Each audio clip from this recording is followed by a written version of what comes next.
నమస్తే viewers, welcome to my channel. ఈ వీడియోలో మనము న్యూటన్స్ బ్యాక్వర్డ్ ఇంటర్పోలేషన్ ఫార్ములా గురించి అయితే డిస్కస్ చేయబోతున్నాం. ప్రీవియస్ వీడియోలో నేను న్యూటన్స్ ఫార్వర్డ్ ఇంటర్పోలేషన్ ఫార్ములా గురించి అయితే డిస్కస్ చేశాను. ఓకే, ఈ వీడియోలో బ్యాక్వర్డ్ గురించి అయితే డిస్కస్ చేద్దాం. ఓకే, మనకి బ్యాక్వర్డ్ కి ఫార్వర్డ్ కి ఉన్న డిఫరెన్స్ ఏంటంటే, మనము ఫార్వర్డ్ లో అయితే ఫార్వర్డ్ ఆపరేటర్ అయితే యూజ్ చేస్తాం. ఓకే, ఇది డెల్టా డెల్టా ఓకే, దీన్ని మనం ఏమంటాం అంటే forward operator.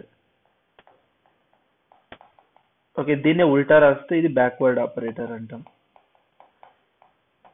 Okay, backward operator. Okay, forward లో మనం ఏం చేస్తామంటే స్టార్టింగ్ వాల్యూ తీసుకుంటాం. అంటే ఇక్కడ ఈ ప్లేస్ లో y0 ఇలా ఉంటది. ఓకే, ఇది మనకి డెల్టా ఇలా ఉంటది. ఓకే, ఇంకా మైనస్ ఉంటాయి. ఇక్కడ ప్లస్ ఉన్న చోట అంతా మైనస్ ఉంటుంది ఫార్వర్డ్ లో అయితే. ఓకే, ఇక్కడ మనకు బ్యాక్వర్డ్ లో ఏంటంటే సేమ్ ఈ ఫార్ములా ఉంటుంది. మనకి ప్లస్ ఉంటుంది. ఓకే, డెల్టా ఉల్టా అంటే బ్యాక్వర్డ్ ఆపరేటర్ ఉంటుంది. అంటే ఎండింగ్ వాల్యూ తీసుకుంటాం yn. ఓకే, ఇదైతే డిఫరెన్స్. ఓకే, రెండు ఫార్ములాకి ఉన్న డిఫరెన్స్ ఇది. ఓకే, ఇలా గుర్తుపెట్టుకోండి. అండ్ p అంటే ఏంటంటే x minus xn by h. Okay, అర్థమైతే h అనేది ఏంటంటే x వాల్యూస్ యొక్క డిఫరెన్స్ తీసుకునేది h. ఎగ్జాంపుల్ మీరు ఎగ్జాంపుల్ చూస్తే మీకు ఈజీగా అర్థమవుతుంది. To find the value near the end of the table use Newton's backward formula. Okay, end లో ఉన్న వాల్యూస్ ఫైండ్ అవుట్ చేయడానికి అయితే మనకి న్యూటన్స్ బ్యాక్వర్డ్ హెల్ప్ అవుతుంది. అదే స్టార్టింగ్ లో ఉన్న వాల్యూస్ ఫైండ్ అవుట్ చేయడానికి అయితే ఫార్వర్డ్ ఫార్ములా యూజ్ చేస్తాం. అదే మధ్యలో ఉన్న దానికైతే సెంట్రల్ డిఫరెన్స్ ఫార్ములా యూజ్ చేస్తాం. ఇదైతే డిఫరెన్స్. ఈ యొక్క ఫార్ములాస్ కి అయితే ఇది ఒక డిఫరెన్స్, ఇది గుర్తుపెట్టుకోండి. ఓకే, మీరు ఈ ఫార్ములా ఏదన్నా యూజ్ చేసినా వాల్యూ ఫైండ్ అవుట్ చేసుకోవచ్చు, నో ప్రాబ్లం. బట్ ఏంటంటే ఇక్కడ మీరు పర్టికులర్ గా ఎండ్ లో ఉన్న వాల్యూస్ కి న్యూటన్స్ బ్యాక్వర్డ్ యూజ్ చేస్తే మీకు ఆన్సర్ అనేది చాలా సింపుల్ గా వస్తుంది, కొంచెం అక్యురేట్ గా వస్తుంది ఆన్సర్ అనేది. ఓకే, అందువల్లనే మనం న్యూటన్స్ బ్యాక్వర్డ్ ఫార్ములా అనేది యూజ్ చేస్తాం. అర్థమైందా? ఈ ప్రాబ్లం అయితే చూడండి. Find the solution using Newton's forward difference formula. X value ఇచ్చిండు అండ్ వై వాల్యూ ఇచ్చిండు. Okay, x is equal to 1925 అన్నాడు. ఓకే, 1925 ఎక్కడ వస్తుంది మనకి? ఇన్ బిట్వీన్ చూడండి, లాస్ట్ లో వస్తుందా? 1921 అండ్ 1931 మధ్యలో వస్తుంది 1925 అనేది. అంటే లాస్ట్ లో వస్తుంది కాబట్టి న్యూటన్స్ బ్యాక్వర్డ్ డిఫరెన్స్ ఫార్ములా అనేది యూజ్ చేస్తాం. న్యూటన్స్ బ్యాక్వర్డ్ ఇంటర్పోలేషన్ ఫార్ములా అనేది యూజ్ చేస్తాము. ఓకే, ఫస్ట్ ఎక్స్ వాల్యూస్ రాసుకోండి and y values. X values ఏంటి? 1891 అండ్ 19 ఎక్స్ వాల్యూస్ అన్ని రాసేసుకోండి.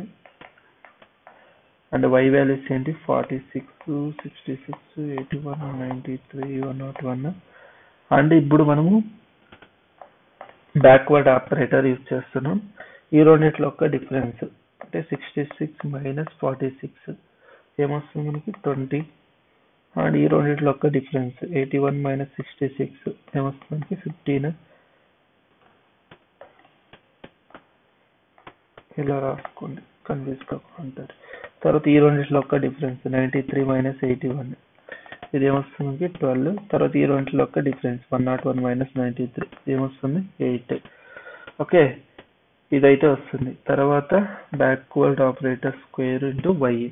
ఇప్పుడు ఈ రెండిట్లో ఒక డిఫరెన్స్ 15 మైనస్ 20 ఏమొస్తుంది? -5. ఈ రెండిట్లో ఒక డిఫరెన్స్ 12 మైనస్ 15 ఏమొస్తుంది? -3. తర్వాత ఈ రెండిట్లో ఒక డిఫరెన్స్ 8 మైనస్ 12 ఏమొస్తుంది మనకి? -4. ఓకే, తర్వాత ఇది ఇప్పుడు ఈ రెండిట్లో ఒక డిఫరెన్స్ -3 -5 ఏమొస్తుంది మనకి? +2 వస్తుంది. తర్వాత ఈ రెండిట్లో ఒక డిఫరెన్స్ -4 -3 ఏమొస్తుంది? -1 వస్తుంది. Okay, 4y. ఇప్పుడు ఈ రెండిట్లో ఒక డిఫరెన్స్ 2 -1 ఏమొస్తుంది? ఇదంతా సారీ -1 ఆఫ్ -2 ఏమొస్తుంది? -3 వస్తుంది. ఓకే, ఇదైతే మనకి టేబుల్ అయితే ఇలా కన్స్ట్రక్ట్ చేసుకోవాలి. అర్థమైంది కదా టేబుల్ ఎలా కన్స్ట్రక్ట్ చేసుకోవాలని? ఓకే, అర్థమైంది అనుకుంటున్నా. ఇది మనకి ఈ వాల్యూ ఏదైతే ఉందో ఇది మనకి xn లాస్ట్ లో ఉండే వాల్యూ. ఇది మనకి yn అవుతుంది. తర్వాత ఇదేమవుతుందంటే backward operator y, okay yn. ఇది మనకి backward operator square yn, backward operator y³ yn ఈ వాల్యూ. ఓకే, తర్వాత ఈ ఆపరేటర్ బ్యాక్వర్డ్ ఆపరేటర్ 4 yn. ఇది వాల్యూస్ ఇలా కన్స్ట్రక్ట్ చేసుకోవాలి. అర్థమైందా? ఇప్పుడు మనకి h వాల్యూ కావాలి కదా. ఇప్పుడు h వాల్యూ అయితే ఫైండ్ అవుట్ చేసుకోండి. Sorry, p value. p is equal to ఏమైతుంది మనకి x minus xn by h. x value మనకి ఆల్రెడీ ఇచ్చాడు కదా 1925. ఓకే, అది రాసుకోండి. 1925 మైనస్ xn ఎంత 1931. ఇది xn. ఓకే, తర్వాత h ఏమైతుంది x వాల్యూస్ యొక్క డిఫరెన్స్. ఈ రెండిట్లో యొక్క డిఫరెన్స్ ఏంటి ఏమొస్తుంది 10. లేకుంటే ఎనీ 2 x వాల్యూస్ డిఫరెన్స్ తీసుకుంటే మనకి ఏమొస్తుంది 10. ఒక అర్థమవుతుందా? ఈ రెండిట్లో ఈ ఒక్క x వాల్యూస్ యొక్క డిఫరెన్స్. మీరు ఎనీ 2 డిఫరెన్స్ తీసుకోండి, నో ప్రాబ్లం. మీరు ఏదన్నా తీసుకోండి, ఈ రెండిట్లో ఒక డిఫరెన్స్ తీసుకోండి. 1901 మైనస్ 1891 ఏమొస్తుంది 10. ఒకవేళ ఎనీ వాల్యూస్ యొక్క డిఫరెన్స్ తీసుకున్నా మీకు 10 వస్తుంది. h వాల్యూ ఏమవుతుంది h ఈజ్ ఈక్వల్ టు, మీకు అర్థం కావాలంటే నేను దీన్ని x0 అనుకుంటా, ఇది x1 అనుకుంటా. మనకి ఏమొస్తుంది x1 మైనస్ x0 చేయండి, ఏమొస్తుంది 1901 మైనస్ 1821 ఈక్వల్ టు 10. ఓకే, ఇప్పుడు మీకు క్లియర్ అనుకుంటా. ఓకే, 10. ఇది క్లియర్ కదా. ఇది p వాల్యూ. దీన్ని సాల్వ్ చేస్తే మనకి ఎంత వస్తుంది -0.6 వస్తుంది. ఇదైతే మనకి p వాల్యూ అవుతుంది. ఇప్పుడు ఈ వాల్యూస్ అన్నిటిని ఫార్ములా అయితే పుట్ చేయండి. ఓకే, న్యూటన్స్ ఫార్ములా అయితే పుట్ చేయండి. ఏం formula? f of x is equal to yn plus p backward operator p plus 1 2 factorial. Okay, yn plus e into p plus 1 3 plus 2 by 3 factorial yn plus మనకు up to 4th power గంట కావాలి కాబట్టి 4th power గంట వేసుకోండి. p into p plus 1 p plus 2 p plus 3 by 4 factorial. Okay, ఇదైతే apply చేయండి. అన్ని values దీంట్లో పుట్ చేయండి. f of x. Okay, f of x value దగ్గర ఫైండ్ అవుట్ చేస్తున్నాం కాబట్టి f of x వాల్యూ ఎంత మనకి 1925. Okay, f of 1925 is equal to yn value ఎంత మనకి yn ఎంత 101. ఓకే, 101 ప్లస్ p వాల్యూ ఎంత -0.6 into okay backward of yn ఎంత 8 ఉంది 8. ఓకే, ఇలా అన్ని వాల్యూస్ పుట్ చేయండి. -0.6 -0.6 ప్లస్ 1 బై 2 ఫ్యాక్టోరియల్ అంటే మనకి ఏమవుతుంది 2 1.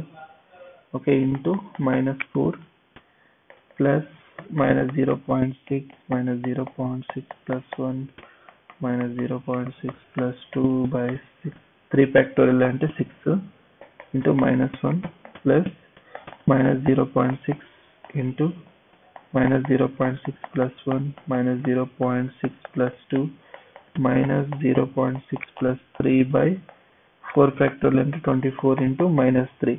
ఓకే, అర్థమవుతుందా? అన్ని వాల్యూస్ ఇక్కడ వచ్చేయండి. మీకు అన్ని వాల్యూస్ ఉన్నాయి కదా, yn ఉంది, ఈ వాల్యూస్ ఉన్నాయి. ఓకే, అన్ని వాల్యూస్ p ఉంది, అన్ని వాల్యూస్ ఈ ఫార్ములాలో అయితే పుట్ చేయండి. తర్వాత సైంటిఫిక్ క్యాలిక్యులేటర్ యూస్ చేసి అయితే దీన్ని సాల్వ్ చేయండి. ఓకే, మనకి ఏమొస్తుంది 101 మైనస్ 4.8 plus 0.48 plus 0.056. నేను ఆల్రెడీ సాల్వ్ చేసుకున్నాను కాబట్టి నేను డైరెక్ట్ గా రాసేస్తున్నా. ఓకే, మీరు సైంటిఫిక్ క్యాలిక్యులేటర్ యూజ్ చేసి అయితే దీన్ని సాల్వ్ చేసుకోండి. ఓకే, అర్థమవుతుందా? దీన్ని అన్న సింప్లిఫై చేస్తే మనకి 96.8368 అయితే ఆన్సర్ వస్తుంది. ఇదైతే మనకి f of 1925. ఓకే, ఇదైతే మనకి రిక్వైర్డ్ ఆన్సర్. ఓకే, ఇదైతే గుర్తుపెట్టుకోండి. ఓకే, ఇది అర్థమైంది కదా ఎలా సాల్వ్ చేయాలని. Similarly same as it is ఇది కూడాను మనకి. ఓకే, ఈ ఫార్ములా కూడా మీరు same as it is previous ఎలా చేస్తారో అలాగే చేయాలి. ఫస్ట్ ఇక్కడ ఏం చేస్తారు చెప్పండి, టేబుల్ రాసుకోండి. X value F of X అంటే వై 0 1 2 3. ఓకే, మనకి ఎక్స్ ఈజ్ ఈక్వల్ 4 దగ్గర ఫైండ్ అవుట్ చేయమంటున్నాడు. బట్ ఇక్కడ ఈ 4 అనేది ఎక్కడ వస్తుంది, ఈ టేబుల్లోనే లేదు, బట్ బయట ఉంది మనకి ఎక్స్ అనేది. ఓకే, ఇప్పుడు మనం ఏం చేయాలంటే యాజ్ ఇట్ ఈస్ సేమ్ ఏదైతే ఫార్ములా ఉందో మెథడ్ అప్లై చేయండి. వై ఎంత 1 0 1 10.